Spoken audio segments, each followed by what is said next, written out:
போட்டிட்டு இருந்தா all is well அப்படின்னு இருந்திருக்கும். அவருடைய தொகுதியில் வெல்றது அவருக்கான சேலஞ்சாக தான் இருக்கும். அதனால படுத்துக்கிட்டே ஜெயிப்பாருன்னு சொல்ல உங்களுக்கு புரியுங்களா? அரவக்குறிச்சிலையும் சேலஞ்சாக இருந்துச்சு, கோயம்புத்தூர்லையும் சேலஞ்சாக இருந்துச்சு.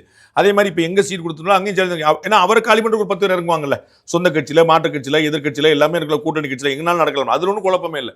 அது அவருடைய வெற்றியும் ஒரு சேலஞ்சாக தான் இருக்கும். இப்போ தமிழ்நாட்டில் பல அமைச்சர் பெருமக்கள் இருக்காங்க, பல முன்னாள் அமைச்சர், அவங்க எல்லாமே அவங்களுக்கான வெற்றி வாய்ப்பை தானே தேடிப்பாங்க. நீ திரு ஸ்டாலினோ திரு உதயநிதியோட கம்ஃபர்ட்டாக இருக்கலாம், நம்ம ஜெயிச்சிருவோம்ப்பா அப்படின்னு. எல்லா அமைச்சர் பெருமக்களும் அப்படி கம்ஃபர்ட்டாக இருப்பாங்க நீங்க சொல்ல முடியாது. அவங்களுக்கான சேலஞ்ச் இருக்குல்ல. அதே போல திரு அண்ணாமலைக்கான சேலஞ்சும் அங்கே இருந்திருக்கும். ஆனால் பெர்செப்ஷனில் எல்லாம் ஆல் இஸ் வெல்பா, பிஜேபி அமைக்கணும். இப்போ ஏடிஎம்கே பிஜேபிக்குள்ள சண்டைன்னு யாரும் சொல்லல.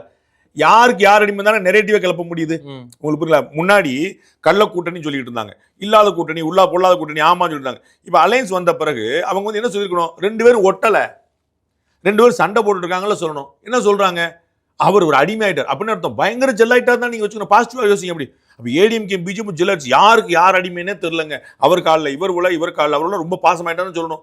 அவ்வளவு தூரம் ஜெல்லாயிருச்சுல. அதை மாதிரி ஆல் இஸ் வெல் நீங்க வந்து அண்ணாமலை சீட் கொடுத்தாங்கன்னா அவ்வளவு ஆல் இஸ் வெல். அப்ப அடுத்த விஷயத்துக்கு போயிருப்பாங்க.